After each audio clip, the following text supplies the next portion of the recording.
tipos de clasificación que van a tener características distintas, ¿ok? Entonces, la primera clasificación es de acuerdo al número de hospedadores, es decir, si solamente tiene hospedador definitivo o si tiene hospedador definitivo y hospedadores intermediarios. Después vamos a tener una siguiente, ya vamos a ver los ejemplos y todo. El número de hospedadores definitivos que tenga, es decir, si infecta a varias especies o si infecta a una sola especie. Después vamos a tener, de acuerdo al grado de dependencia, si es un parásito obligatorio o si es un parásito facultativo, y de acuerdo a la fase evolutiva parasitaria, porque algunas fases evolutivas son parasitarias y otras no. ¿Ok? Entonces puede ser permanente, porque todas las formas evolutivas son parasitarias, y temporales cuando solamente una de sus formas evolutivas, o varias, pero no todas, son parasitarias. ¿Ok? Entonces, de acuerdo al número de hospedadores, vamos a tener que depende de si la especie es, solamente tiene hospedador definitivo y más ningún otro hospedador, o si tiene hospedador definitivo y además necesita un hospedero intermediario para poder continuar su ciclo biológico. Y tenemos entonces como ejemplo, así se van a clasificar en monoxenos, que vendrían a ser los que aceptan un solo hospedador, es decir, solo tienen hospedador definitivo. El ejemplo que les puse acá es el ciclo biológico de Ascaris lumbricoides, que solamente tiene como hospedador definitivo al humano y no tiene a ningún otro hospedador. ¿Ok? La fase evolutiva, o sea, el parásito, todas sus formas evolutivas ocurren dentro del humano, sus cambios de un estadio evolutivo a otro, y lo que está fuera del humano es una forma parasitaria de resistencia. ¿Ok? En donde ciertamente sí hay cambios interiormente dentro del huevo, pero no hay evolución como tal de un estadio a otro. Sigue siendo huevo desde que sale hasta que entra. Después tenemos el caso de los heteroxenos, que va a ser aquellos parásitos que tengan no más de un hospedador, es decir, van a tener un hospedador definitivo y van a tener uno o dos hospedadores intermediarios.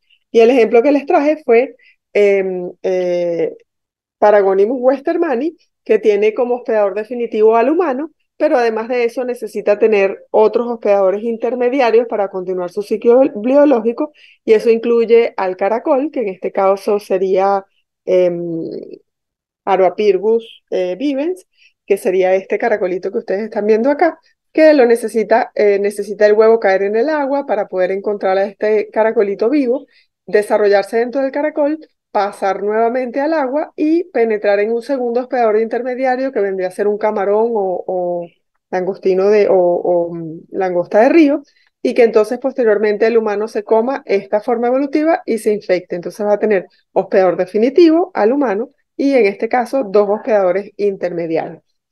La mayoría tiene un solo hospedador intermediario, pero puede llegar a tener hasta dos. En este caso, este parásito. Después tenemos ahora los parásitos que se clasifican de acuerdo al número de hospedadores definitivos, ¿ok? Entonces no importa si tiene o no tiene hospedadores intermediarios, pero el hospedador definitivo, sí, lo que va a importar es si infecta a una sola especie, es por ejemplo solo el humano, o si infecta al humano, pero también infecta como hospedador definitivo a otras especies. ¿Ok? Entonces, estenoxeno significa, esteno significa estrecho, significa que cuando solamente acepta un solo hospedador definitivo, como es el caso de Enterobius vermicularis o de Ascaris que enseñamos antes, ese parásito es estenoxeno porque solamente tiene como hospedador definitivo al humano.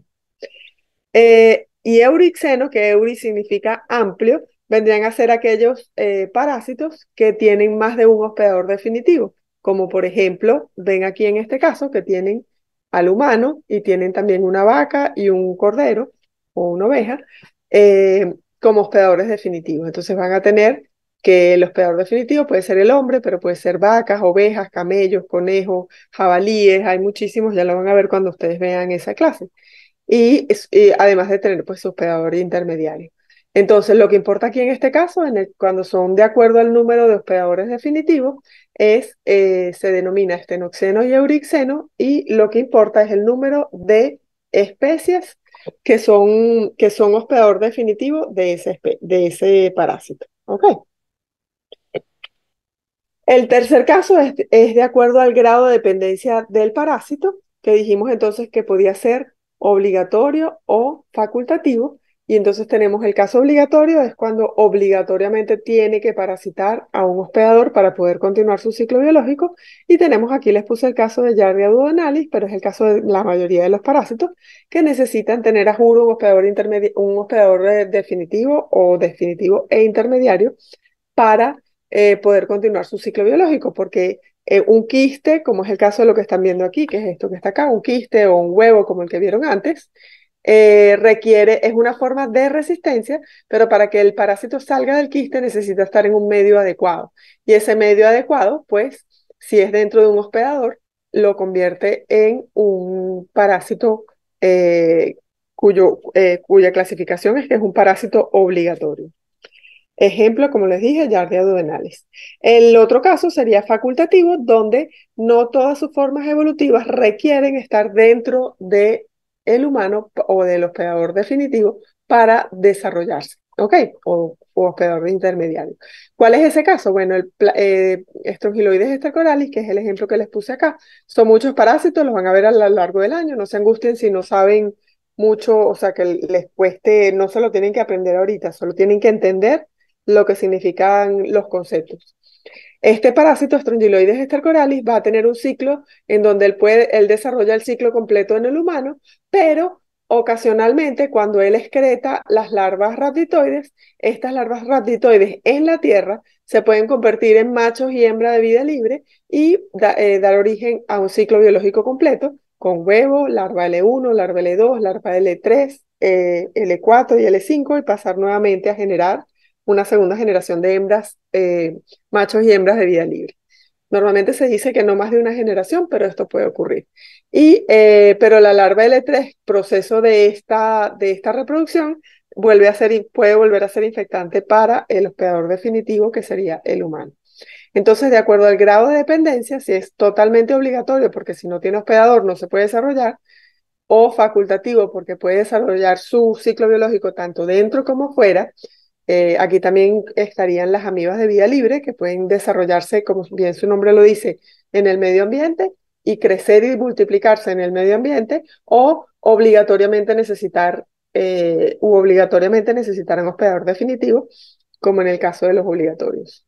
Pero los facultativos es que pueden hacer las dos cosas. Después tenemos, de acuerdo a su fase evolutiva parasitaria, en donde vamos a tener entonces los que son permanentes, porque son parasitarios permanentemente, como es el caso de la mayoría de los parásitos. Aquí les puse como ejemplo Leishmania chagassi, o que sea temporales, porque solamente una de sus fases evolutivas son las que son parasitarias, como es el caso, por ejemplo, de las moscas, en donde la enfermedad que las moscas producen, Dermatobia homini fue el ejemplo que les puse, la producen solamente las larvas. La mosca está en el medio ambiente y hace toda su vida fuera de un hospedador, pero necesita en algunos casos un tejido necrosado o incluso sano donde desarrollarse, y solamente la forma evolutiva larvaria es la que tiene vida parasitaria. ¿Ok? Entonces, pero estas que están aquí, que son las larvas, estas tres larvas de tres estadios que se desarrollan dentro de el tejido humano y producen miasis. Entonces es temporal porque solo en una fase de su ciclo biológico necesita un hospedador intermediario, intermediario en este caso, porque él no genera, no está el adulto. Esto ya lo vimos, era para que se acuerden de que esto es muy importante, particularmente para responder los casos clínicos, ¿ok? Cuando uno habla de impresión diagnóstica, uno está pidiendo que ustedes, en base a los signos y síntomas y a la epidemiología del paciente, que sería el diagnóstico clínico epidemiológico, digan cuál es la enfermedad que tiene el paciente. Y diagnósticos parasitológicos es que digan cuáles son los métodos coproparasitológicos o parasitológicos o incluso inmunológicos en algunas enfermedades son necesarias para poder llegar a corroborar el diagnóstico. Cosas importantes. En las prácticas se espera que ustedes se sembran los nombres científicos de los parásitos, las formas evolutivas, los ciclos evolutivos y las migraciones y el hábitat del parásito.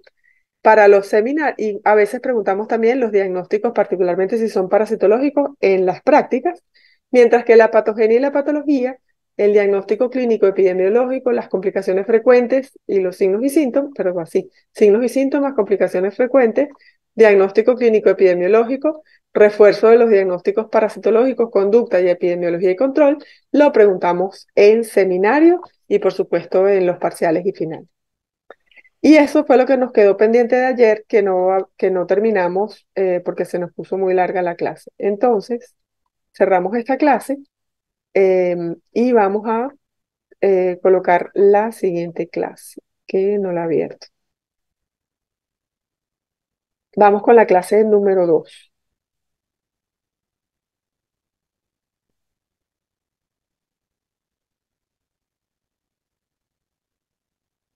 Me avisan cuando la ven. Listo, profe, ya se ve. Ok. Ok, entonces vamos con la segunda clase, que evidentemente estas dos primeras clases son generalidades, son más conceptos que otra cosa. Pero es importante manejar estos conceptos para que ustedes puedan contestar las preguntas de examen y para que ustedes puedan, y bueno, y que a veces se preguntan estos conceptos tanto en los quizzes como en la, en los parciales y final. ¿Ok? Entonces, vamos ahora a qué significa patogenia. ¿Ok? Y todo esto se los definimos porque es importante. En las preguntas de examen son muy dirigidas a estos conceptos. ¿Ok? Si ustedes dominan el concepto, saben qué estamos preguntando. Si ustedes no dominan los conceptos, no, uno les pregunta patogenia y responden clínica. Uno les pregunta clínica y responden patogenia. ¿Ok? Entonces, por eso es que es importante que se sepan estos conceptos. Entonces, patogenia viene de pato, que significa enfermedad o daño, y genia, que significa génesis u origen del daño. ¿Ok? Entonces, patogenia es el estudio de los mecanismos a través de los cuales el parásito puede causar daño al organismo del hospedador. Que a nosotros nos interesa como hospedador el humano, no vamos a estudiar lo que produzca en los animales. ¿Ok? Entonces, esa patogenia se produce a través de mecanismos patogénicos y los mecanismos patogénicos se clasifican en mecánicos, de tipo fisiológico o de tipo inmunológico. Es decir, que el daño lo produce algo mecánico o algo fisiológico o algo inmunológico que está ocurriendo que produce un daño. ¿Ok? Y vamos a definirlos todos ellos uno por uno. Entonces, los mecanismos patogénicos mecánicos se dividen en obstructivo, compresivo y traumático y dependen de la propia presencia del parásito y de sus migraciones a través de los tejidos del hospedador. ¿Ok? Entonces, para que haya una lesión mecánica, tiene que estar presente el parásito porque es la forma evolutiva la que produce el daño. ¿Ok? Entonces puede ser, yo puedo obstruir un conducto, puedo comprimir un conducto, la obstrucción es por dentro de una luz, la compresión es por fuera, pero igual se ocluye la luz, o puede ser traumático que produzca lesión, daño, ruptura del tejido, ¿ok? Pero por acción directa del parásito eh, traumática, ¿ok? Entonces vamos a explicar cada uno. Para que sea un daño mecánico obstructivo, el parásito tiene que tener gran tamaño para poder obliterar los conductos naturales del hombre. ¿Qué conductos se pueden obliterar? Yo puedo obliterar los vasos sanguíneos, porque desde la luz de los vasos sanguíneos, puedo obliterar el intestino delgado con vermes de Ascaris lumbricoides, que son unos gusanos grandes. Puedo, en el caso de la sangre, podría ser las rosetas que produce Plasmodium falciparum o que le van a ver más adelante. En el caso de el líquido cefalorraquídeo, yo puedo tener un cisticerco que me obstruya el flujo del líquido cefalorraquídeo. El parásito está dentro de la luz de ese vaso del que estemos hablando, ¿ok? O de el conducto de Wilson, o el colédoco, o el intestino delgado, o un vaso sanguíneo, o el líquido, sí, el epéndimo, o sea, y el flujo de líquido cefalorraquídeo, ¿ok? Entonces, el ejemplo que tienen acá es el de Ascaris lumbricoides obstruyendo el intestino delgado. Fíjense que son unos vermes muy grandes, que miden más o menos el ancho como de un lápiz, pueden ser muy delgados, si hay muchos, o ser gruesos, como se ven acá, y me obstruyen el intestino delgado, produciéndome una obstrucción intestinal. Después tenemos el daño mecánico compresivo. Compresión es el crecimiento mayor que el espacio disponible en el tejido afectado y eso provoca compresión de los tejidos adyacentes, ¿ok? Y altera el funcionamiento o compromete la circulación del órgano. Eso lo produce desde leishmania, que puede obstruir la vasculatura de la médula ósea o inclusive particularmente de la médula ósea porque si no sería muy difícil que un parásito tan chiquito lo haga. Pero también puede ser un cisticerco de Taenia solium que esté en el tejido cerebral y que cuando se muere produce una reacción inflamatoria con edema y eso hace que el cerebro se inflame y que se obstruyan, em, produzca lesión una lesión ocupante de espacio que me genere el daño. ¿Ok? Pues el ejemplo que les puse acá fue Echinococcus granulosus, que produce compresión pulmonar. Fíjense que tienen una lesión enorme a nivel del pulmón. Esto podría ser en pulmón, podría ser en hígado, y eso me va a alterar la función del órgano. Este paciente va a tener cierta disnea, su capacidad pulmonar está alterada. Después tenemos el tercer mecanismo mecánico, que es el mecánico traumático, que ocurre por ruptura de tejido, produciendo alteraciones funcionales del órgano y afectado por un traumatismo directo del parásito. Y el ejemplo que les traje fue Necator americanus, que introduce las vellosidades intestinales dentro de su cápsula bucal y a través de sus placas cortantes corta las vellosidades para succionar sangre. ¿Ok? Acuérdense que las vellosidades lo que tienen en su interior son un espacio virtual que lo que tiene es capilares, ¿ok? Venosos y arteriales. Y este parásito lo que hace es precisamente ingerir sangre, porque él se alimenta de la sangre y produce un traumatismo directo sobre las vellosidades, rompiéndolas para poder alimentarse de la sangre. Y lo tienen aquí entonces, el parásito con las vellosidades en el interior de su cápsula bucal, que la ven acá. Estas son sus placas cortantes y esta es su cápsula bucal. E introduce entonces las vellosidades y de esa manera succiona sangre. Va a tener otros mecanismos, por supuesto, sumados a esto, porque va a liberar sustancias anticoagulantes, etcétera. Pero él tiene un mecanismo traumático directo eh, sí, bueno, por producir traumatismo de la mucosa directamente por el parásito. Y al succionar sangre, pues produce anemia microcítica hipocrónica. Después tenemos mecanismos fisiológicos. Este es ya el segundo mecanismo. El segundo mecanismo son los que son fisiológicos. Se producen por daño. El daño se produce por la interrelación del parásito y el hospedador. Y vamos a tener tres tipos de lesiones fisiológicas. Una, expoliatriz, que ya vamos a ver, ya lo vamos a definir. Es el robo de nutrientes, pero directo, un robo al cuerpo como tal. Destrucción celular por acción directa del parásito y destrucción celular por acción de sustancias liberadas por el parásito. ¿Ok? Entonces, el robo de sustancias nutritivas, que no es por competencia, sino por robo, va a ocurrir por parte del parásito cuando él succiona sangre, que habíamos hablado del Necator americano, porque él succiona sangre y libera sustancias anticoagulantes y tiene músculos esofágicos que permiten succionar directamente la sangre sobre la vellosidad. Y eso se llama expoliación o mecanismo expoliatriz. ¿Lo ven acá? Perdónenme que no traje agua y tengo carraspera. Entonces, bueno, produce anemia hemolítica porque succiona sangre directamente de las vellosidades intestinales. Después tenemos la destrucción celular por acción directa del parásito que va a ocurrir durante el ciclo biológico del parásito. Se invaden células y esas células, cuando el parásito se reproduce, aumenta el tamaño de la célula hasta que la explota y eso se llama lisis celular, por supuesto que eso ya lo saben ustedes, y dependiendo de dónde sea, va a producir una clínica determinada. En el caso de malaria, que su célula blanco son los glóbulos rojos, va a producir anemia hemolítica porque esos glóbulos rojos se rompen en el torrente sanguíneo. ¿Ok?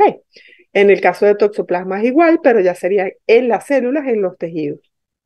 Son parásitos protozoarios normalmente que son intracelulares obligatorios y que en su ciclo biológico, la mayoría, cuando son intracelulares, todos, cuando son intracelulares, tienen que romper la célula para diseminarse a otras células y continuar con la infección. Y de esa manera producen entonces destrucción celular por acción directa del parásito, porque forma parte de su ciclo biológico.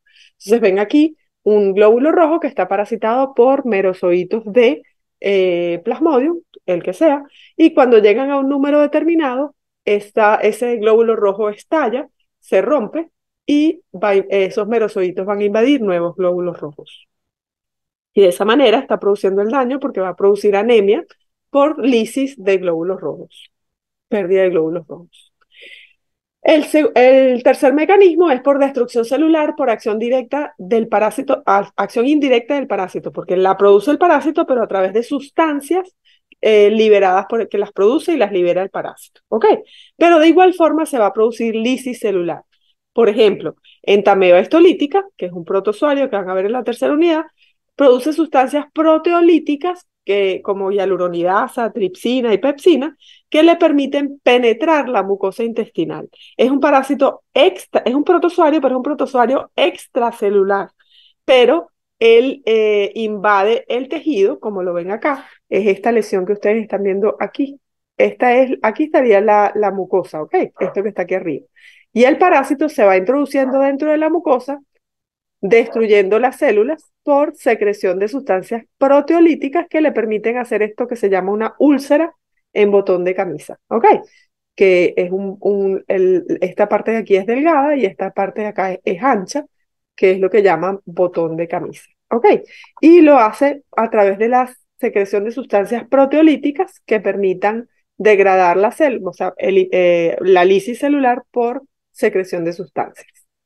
Y bueno, lo tienen aquí, él es extracelular, él no invade los enterocitos, ni los colonocitos, en este caso serían colonocitos, sino que los destruye formando ameboporos. El tercer mecanismo son los mecanismos inmunológicos, ¿ok?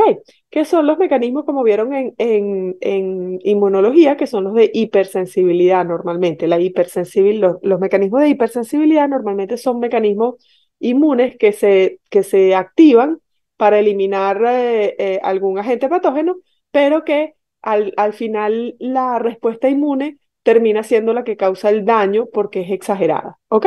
Entonces, esta respuesta inmune produce un daño a nivel del órgano o del tejido afectado por el parásito. Por ejemplo, la presencia de los huevos de Schistosoma manzoni en hígado o en recto va a producir una respuesta inmune exacerbada, granulomatosa, y ese granuloma bilarciano es lo que va a generar posteriormente cuando el sistema inmune elimina el huevo, fibrosis periportal, que se llama de Siemens, pero no importa. Lo que quiero decir es que entonces es la respuesta inmune granulomatosa, la respuesta inmune exagerada granulomatosa contra el huevo, lo que posteriormente genera fibrosis y todas las consecuencias que pueden llevar hasta la muerte en el caso de infección por Schistosoma manzoni que produce bilharzia o esquistosomiasis manzónica. Ajá. En este caso les puse como ejemplo leishmaniasis visceral. Leishmania chagassi afecta a las células del sistema monocítico mononuclear, es decir, los macrófagos, y produce hiperplasia e hipertrofia de los macrófagos. Y eso produce organomegalia y esta es la misma paciente antes y después. Entonces, el efecto tiene también un componente compresivo, pero es una respuesta inmune exacerbada que me produce también el daño. Ahora tenemos aquí, vamos a la siguiente parte. En algunos casos, preguntamos patología específica cuando las patologías son muy específicas de los parásitos, ¿ok? Normalmente preguntamos patogenia más que patología. Aunque patogenia incluye nombrar cuál es el daño que se produce. Y el daño como tal es lo que es patología. Porque si pato es enfermedad y logía es la ciencia, entonces la patología es el estudio de los daños producidos al hospedador a causa de la presencia del parásito. Es casi similar a patogenia, la diferencia es que aquí es el daño como tal. Cuando uno habla de cuál es la patología, uno dice atrofia de las microvellosidades. Cuando uno habla de patogenia es cómo se produce la atrofia de las microvellosidades. ¿Ok? Entonces, toda enfermedad clínica va a tener una sintomatología. Puedo tener pacientes asintomáticos que a pesar de que están infectados no producen síntomas y eso se llama portador sano o portador asintomático. Voy a tener un periodo de incubación, voy a tener un periodo prodrómico donde hay el paciente es oligosintomático, y un periodo de estado donde tenemos síntomas específicos, y los periodos sintomáticos se dividen en fase aguda y fase crónica dependiendo de la enfermedad. Algunas enfermedades tienen solo fase aguda, otras tienen fase aguda y fase crónica, que se va a diferenciar clínicamente. Entonces, como dijimos, ¿cuáles son las diferencias? Patogenia, mecanismos patogénicos por medio de los cuales el parásito produce los daños. Patología, descripción de los daños macroscópicos y microscópicos producidos por el parásito. Y clínica, o manifestaciones clínicas o signos y síntomas, es la descripción de los signos y síntomas que presenta el paciente. ¿Ok? Entonces, esto es algo que se lo tienen que saber, porque esto es la forma en la que preguntamos las enfermedades, ¿ok? Las preguntas de los exámenes que ustedes tienen que responder. Entonces, existen periodos clínicos y periodos parasitológicos, ¿ok? Los periodos clínicos se relacionan a los signos y síntomas, los periodos parasitológicos se relacionan al parásito, ¿ok? Es cierto que todos inician, tanto los parasitológicos como los clínicos, con la entrada del parásito al hospedador. Por ende, lo primero que va a ocurrir para que podamos hablar de periodos de la enfermedad o de la infección, arriba están los del parásito, que serían de la infección, y abajo están los de la enfermedad, que serían clínicos, y tiene que ver con signos y síntomas. El periodo de incubación, que es el primer periodo clínico, siempre va a coincidir con el periodo prepatente, su inicio y su primera parte. Pero algunos parásitos, me voy a venir para acá para definir los periodos parasitológicos, y posteriormente me voy a devolver para que lo entiendan. Entonces, los periodos parasitarios van a ser el prepatente, patente, subpatente y patente nuevamente. ¿Ok?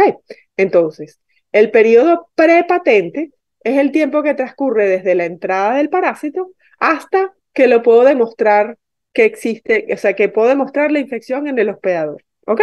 Ejemplo, un paciente con Ascaris lumbricoides se infecta porque ingirió huevos de Ascaris. El parásito tiene un ciclo biológico en donde necesita migrar por pulmón y posteriormente va a llegar a su hábitat donde se desarrolla el adulto. Y la forma parasitaria diagnóstica de Ascaris lumbricoides es la detección de huevos en las heces. ¿Ok? El periodo que transcurre desde que el parásito entró en forma de huevo infectante hasta que es excretado por las heces y puede ser observado a través de un examen de heces con un método coproparasitológico en un microscopio. Ese periodo que transcurre entre la entrada y la primera vez que obtenemos formas parasitarias diagnósticas se denomina periodo prepatente. ¿Ok? El periodo patente vendría a ser el siguiente periodo, que es todo ese periodo que ocurre en el que puedo demostrar la presencia del parásito. ¿Ok? Entonces, todo el tiempo que el paciente esté infectado con Ascaris y excrete huevos por las heces es el periodo patente. Un periodo subpatente es en aquellas, no se dan todas las enfermedades, es solamente en aquellas enfermedades como por ejemplo ustedes ya saben porque ya vieron microbiología, VIH, en donde el paciente tiene una fase prepatente, donde todavía no es detectable porque se acaba de infectar, una fase patente que le llaman en donde aparece el parásito, después pasa una fase subpatente donde desaparece y estamos en un periodo de ventana, y una fase patente donde vuelve a aparecer el virus, ¿ok? Eso es una descripción típica de los 4 periodos parasitológicos, ¿ok? En parasitología existen, por ejemplo, en malaria, yo puedo tener un periodo prepatente en donde todavía no lo puedo diagnosticar porque está haciendo ciclo en hígado. Después tengo un periodo patente donde sí lo puedo diagnosticar porque el parásito está en sangre y hago un examen de sangre específico. Y tengo después un periodo subpatente en donde el paciente se convierte, por ejemplo, lo trataron y desapareció el parásito de la sangre, pero permanecieron unos hipnozoitos latentes en el hígado y puede hacer una recaída posteriormente que me genere un periodo patente nuevamente. ¿Ok? Vamos ahora a describir lo que son los periodos clínicos, ¿ok? Los periodos clínicos se relacionan con signos y síntomas, ¿ok? Entonces va a ser, 1, entrada del parásito, el periodo de incubación, 2, periodo sintomático, 3, periodo latente, y 4, recaída. Entonces, no todos los parásitos tienen recaída. Unos pueden llegar solamente a la fase, a periodo de incubación asintomático y se quita, otros pasan a latente y permanece ahí, y otros pues tienen además recaída. ¿Ok? Entonces, periodo de incubación es el tiempo transcurrido desde la entrada del parásito hasta que aparecen los primeros signos y síntomas de la enfermedad. ¿Ok? Entonces, el paciente se enferma y todavía no ha llegado a una cantidad suficiente de parásitos para que empiece a producir signos y síntomas. Cuando ese periodo crítico se llega, aparece la fiebre, aparece la, qué sé yo, diarrea, aparece el síntoma que hepatosplenomegalia, anemia, lo que vaya a aparecer de acuerdo al parásito del que estemos hablando. Y cuando aparecen esos signos y síntomas, se acaba el periodo de incubación y comienza el periodo sintomático. ¿Ok? El periodo sintomático va a ser aquel periodo transcurrido desde que aparecen los primeros signos y síntomas hasta que desaparece la enfermedad. O porque el paciente se murió, o porque hizo defensas y la enfermedad pues se acabó. El paciente se defendió con su sistema inmunológico y desapareció, o se le dio tratamiento y se curó. ¿Ok? Ese es el periodo sintomático. Después tenemos el periodo latente, como por ejemplo ocurre en Chagas, que el paciente va a tener una fase aguda, que sería el primer periodo sintomático, y posteriormente, por la inmunidad del paciente, desaparece la clínica porque disminuye mucho la carga parasitaria y permanece infectado, pero sin signos y síntomas durante muchos años. Entonces, el paciente está asintomático en el periodo latente, pero no tiene signos y síntomas. Exacto, está asintomático porque no tiene signos y síntomas, pero persiste la infección en el cuerpo de ese ser humano. En el caso del Chagas, persiste la infección porque todavía tenemos parásitos en el corazón.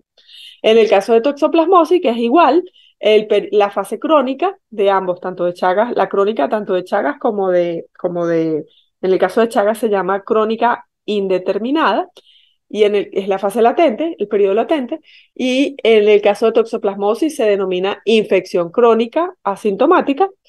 El paciente está en fase latente, ¿ok? No tiene signos y síntomas, no tiene enfermedad. Y después entonces tenemos lo que llamamos la recaída, que vendría a ser, en el caso de Chagas, esa recaída sería la fase crónica de la enfermedad, que es una segunda fase, o sea, ya pasó por la fase aguda, que era el periodo sintomático, y en la fase crónica tiene signos y síntomas característicos de fase crónica después de haber pasado la fase latente. En el caso de toxoplasmosis, sería un paciente, por ejemplo, inmunosuprimido, que haga una recrudescencia debido a la reaparición de signos y síntomas. Que vendría a ser, entonces la recaída es un segundo periodo sintomático, que puede tener la misma clínica como el caso de malaria, en donde las recaídas de Plasmodium vivax producen signos y síntomas exactamente iguales a la clínica que se presentó en el periodo sintomático, o que sea un cuadro clínico distinto, en donde estamos pasando de fase aguda a fase crónica, con clínica distinta porque la patogenia es distinta. ¿Ok? Entonces tenemos periodos parasitológicos, biológico del parásito y la reproducción del parásito, y periodos clínicos que se refieren a los signos y síntomas presentes o ausentes en el paciente que está infectado. ¿Ok? Entonces, como ven acá, los periodos pueden coincidir, pero nunca van a ser exactos. Puedo tener un parásito que el periodo patente aparezca antes que aparezcan los síntomas, o puede aparecer después de que aparezcan los síntomas. Por ejemplo, en el caso de Plasmodium falciparum y Plasmodium vivax, Plasmodium falciparum es detectable en sangre después de que ya aparecieron los síntomas, mientras que Plasmodium vivax no aparecen los parásitos en sangre hasta mucho después de que ya aparecieron, perdón, antes aparecen en sangre, los parásitos aparecen en sangre antes de que aparezcan los síntomas, ¿ok? Y eso hace que sea más difícil controlar si yo solamente me fijo por los casos, es más difícil controlar malaria por Plasmodium vivax que controlar malaria por Plasmodium falciparum. ¿Ok? Porque con diagnóstico y tratamiento precoz del paciente con malaria por Plasmodium falciparum, no va a haber gametocitos en la sangre que infecten al mosquito. Mientras que con Plasmodium vivax voy a tener gametocitos en la sangre antes de que empiece la fiebre y por ende va a infectar mosquitos antes de que sepamos que el paciente tiene malaria. ¿Ok? Ok, vamos, seguimos. ¿Qué es diagnóstico clínico epidemiológico? El diagnóstico clínico epidemiológico es el ejercicio médico, ¿ok? Ustedes lo que tienen que aprender este año es, en tanto en parasitología como en el resto de las asignaturas que van a ver este año, particularmente pediatría, nosografía y medicina interna, es hacer diagnóstico clínico, ¿ok? Y el diagnóstico clínico evidentemente se basa, todas las enfermedades, lo primero que uno hace es hacer diagnóstico clínico, ¿ok? Un buen médico sabe hacer un buen interrogatorio y una buena historia clínica para tener los datos suficientes del paciente para llegar a una conclusión de qué es lo que puede tener el paciente. Eso es impresión diagnóstica, el primer diagnóstico que hace el médico basado en el cuadro clínico que lo hace sospechar determinada parasitosis. Y fíjense que parasitosis es lo mismo que enfermedad, determinada enfermedad, pero es una enfermedad parasitaria. Posteriormente que uno ya ha hecho el diagnóstico clínico, porque en base a la historia clínica sabemos cuáles son los síndromes que tiene el paciente, por ejemplo, lo interrogué y además vi sus exámenes de laboratorio y sé que el paciente tiene fiebre, anemia y esplenomegalia. Si el paciente tiene fiebre, anemia y el hígado y el vaso grande, yo sé que ese paciente puede tener malaria. ¿Ok? Después de que tengo el diagnóstico clínico, me voy al diagnóstico epidemiológico.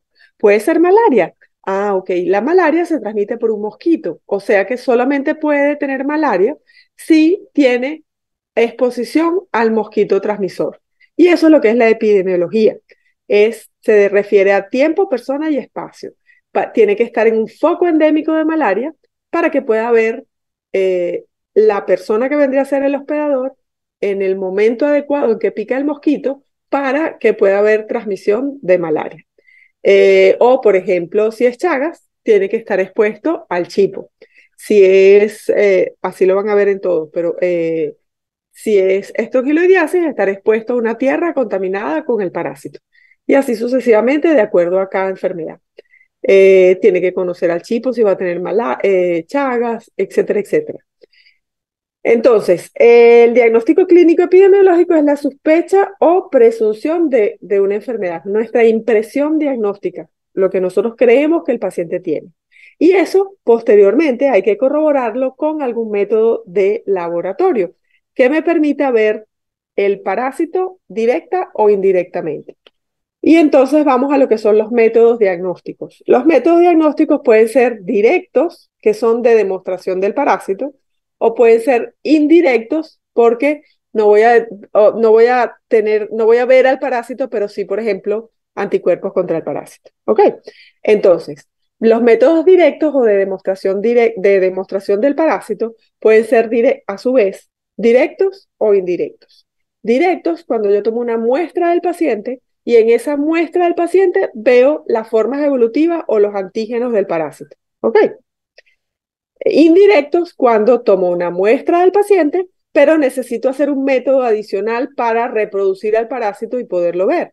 Como por ejemplo, cuando coloco las heces en un cultivo o coloco la muestra que extraje de ganglio o de médula ósea en un cultivo NNN para reproducir a Leishmania, o inoculo esa misma Leishmania en el piecito de un hámster y veo la lesión que se produce en el hámster o tomo muestra del peritoneo, del líquido peritoneal de ese animal, o puedo hacer un senodiagnóstico en el caso de Chagas, donde infecto a un chipo con la sangre de un paciente y si el chipo desarrolla las formas evolutivas, estoy diciendo indirectamente que el chipo se infectó porque el humano estaba infectado, la sangre del humano estaba infectada.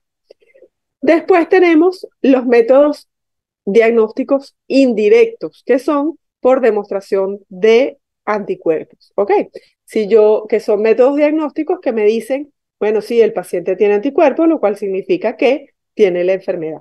Tienen sus bemoles porque no son, a pesar de que son sensibles, son poco específicos a veces. O no tienen, nunca tienen, mientras que los métodos directos, tanto directos, mientras que los, aquí, mientras que los métodos directos o de demostración del parásito, sean directos o indirectos, tienen un 100% de especificidad, pueden ser bajos, pueden tener baja sensibilidad. Es decir, puede ser difícil llegar al diagnóstico con una demostración del parásito directa, de forma, o sea, directamente o indirectamente. Pero son altamente específicos porque si yo consigo el huevo o el parásito en la sangre o lo que, donde lo haya visto, cuando veo el parásito yo digo, estoy 100% segura de que este paciente tiene malaria o estoy 100% segura de que este paciente tiene ascaridiasis, etcétera. Con los métodos diagnósticos indirectos, por el contrario, voy a tener anticuerpos, pero esos anticuerpos tienen mucha sensibilidad porque van a tener sensibilidades por encima de 80-90%, pero la especificidad está comprometida porque puedo tener reacción cruzada con otras enfermedades o con antígenos propios del humano.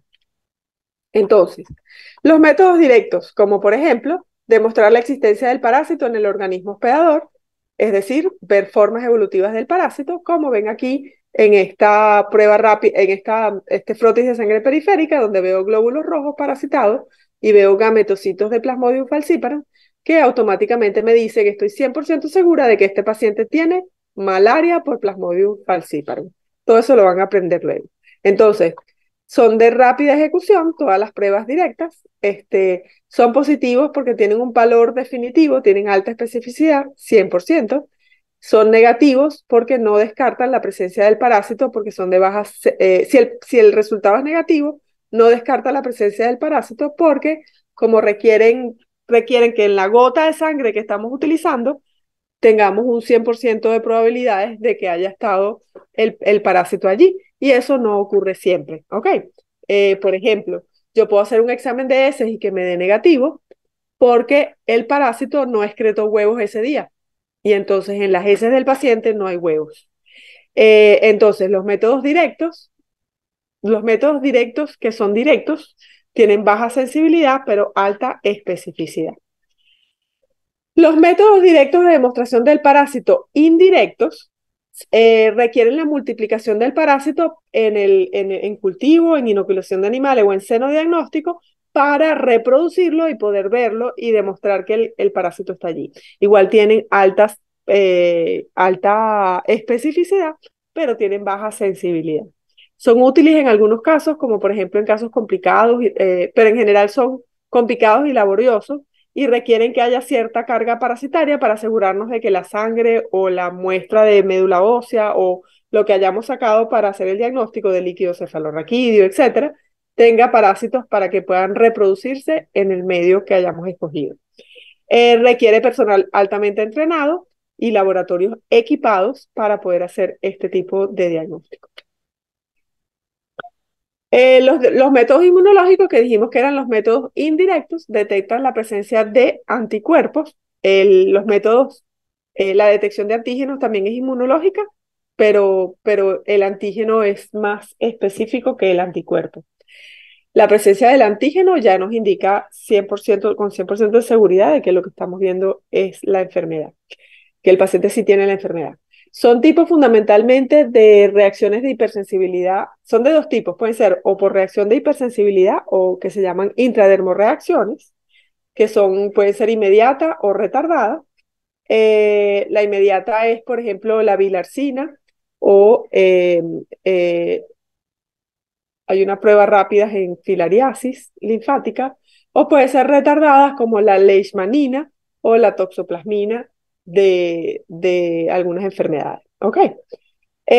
O puede ser la detección de anticuerpos circulantes a través de fijación de complemento, método de inmunofluorescencia, precipitina, como hemoaglutinación, etcétera, etcétera. Y los de antígenos normalmente son tiras rápidas que se utilizan. El tratamiento, uno no espera que ustedes sepan tratamiento, ¿ok? Pero sí tienen que saber cuáles son el conjunto de medidas que se toman para evitar que haya transmisión o que el paciente realmente se cure, ¿ok? Entonces, algunos parásitos, como por ejemplo Enterobius, requiere una serie de medidas para que el paciente y el núcleo familiar elimine el parásito de la casa y que entonces pueda realmente deshacerse de la infección y que no haya reinfección, ¿ok? Entonces, eso lo preguntamos normalmente no como tratamiento, sino como conducta. ¿Cuál sería la conducta ante determinado parásito? ¿Por qué? Porque es importante que ustedes sepan que no es solamente indicar el tratamiento, sino que si el tratamiento no va a funcionar, si no va acompañado de una cierta cantidad de medidas que hay que tomar en cuenta. Entonces, por ejemplo, si un parásito se transmite por ingestión de agua contaminada, de nada sirve que yo le dé albendazol y que le cure el parásito si el agua sigue estando contaminada, porque se va a reinfectar. Entonces, lo que a nosotros nos interesa realmente es que ustedes sepan conducta, que es indicarle al paciente que debe hervir el agua para eliminar la fuente de infección. Entonces, el tratamiento puede ser específico contra el parásito y con que coloquen tratamiento específico es suficiente, o puede ser un tratamiento sintomático, que significa que le voy a reducir los síntomas, como por ejemplo, quitarle la diarrea o quitarle la fiebre o transfundirlo porque tiene anemia, etcétera, etcétera. Y eso es lo que se denomina tratamiento sintomático. Nosotros no solemos preguntar nada que sea tratamiento, ese tipo de cosas. Lo que sí preguntamos es, por ejemplo, si yo les preguntase conducta en un paciente, por ejemplo, con malaria severa, en donde les estoy dando criterios que indican que el paciente está severo, y severo significa que tiene probabilidades de muerte, ustedes tienen que saber que ese paciente hay que hospitalizarlo porque necesita tomar, primero recibir tratamiento específico, pero también necesita que se le corrija la hipoglicemia o que se le corrija la anemia y se corrigen con tratamiento endovenoso, etcétera, etcétera, o tiene riesgo de muerte y el tratamiento tiene que ser supervisado. Y ustedes tienen que distinguir el paciente que es grave del paciente que se puede atender simplemente mandándolo a la casa, le das un récipe y el tratamiento cumple su tratamiento, el paciente cumple su tratamiento en la casa. Entonces, eso significa que la conducta, que nosotros es lo que preguntamos normalmente, es qué vamos a hacer con el paciente que tenemos al frente una vez que ya hicimos el diagnóstico clínico epidemiológico. Si el diagnóstico no está hecho, pues tenemos que hacer diagnóstico clínico epidemiológico. Si el diagnóstico clínico epidemiológico ya se los preguntamos, porque se lo preguntamos en la pregunta anterior, entonces la siguiente sería diagnósticos de laboratorios que confirmen nuestra impresión diagnóstica. Eso sería si no está preguntado en la pregunta anterior, dígalo cómo corroboraría el diagnóstico. Ok, si ya les preguntamos cómo corrobora el diagnóstico, es decir, que ustedes ya hicieron los métodos de laboratorio que debían hacer, pasamos a cuál es el manejo de ese paciente, que es normalmente lo que preguntamos como conducta. Entonces, uno, si el paciente requiere hospitalización o un manejo ambulatorio, si lo puedo mandar para su casa o si tiene que ser hospitalizado. El tratamiento específico, que no es saberse el tratamiento específico, sino saber que hay que darle tratamiento específico contra el parásito. Si tiene tratamiento, hay parásitos que no tienen tratamiento, como por ejemplo Cryptosporidium, que lo van a ver al final, es un parásito que no tiene tratamiento. Y el tratamiento es darle al paciente sus tratamientos antirretrovirales para que haga defensas de forma natural. ¿Ok? La mayoría del resto de los parásitos normalmente sí tienen tratamiento. Y bueno, pues evidentemente que hay que hacer seguimiento, que hay que hacer recomendaciones al paciente para que no se reinfecte, o a veces va a depender y van a verlo, con cada parásito uno les va a ir indicando qué es lo que hay que tomar en cuenta para que el paciente no se reinfecte o para que no ponga en riesgo la vida del feto si es una embarazada, etcétera, etcétera. Y hasta aquí llega la clase de hoy. Si tienen alguna pregunta, este es el momento.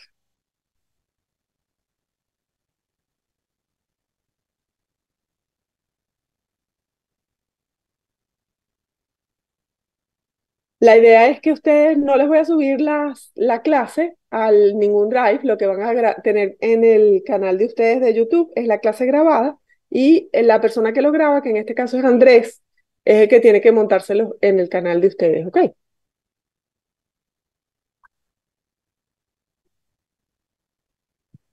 Gracias, doctora. Yo sí tengo una pregunta.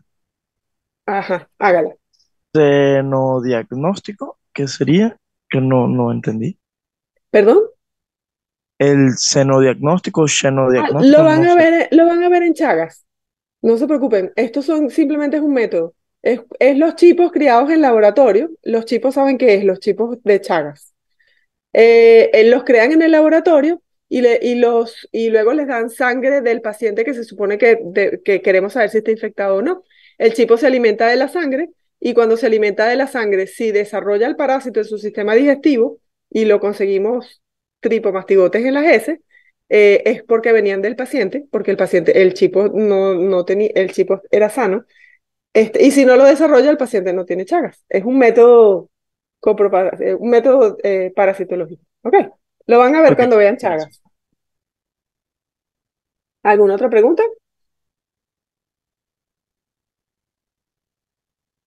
Listo, chicos. Entonces terminamos la clase por hoy. Discúlpeme lo mucho que me tardé. Por lo menos ya tengo usuario, así que la próxima vez va a ser más rápido. Y bueno, nos vemos el próximo martes. Gracias, doctora. De nada. Recording stopped.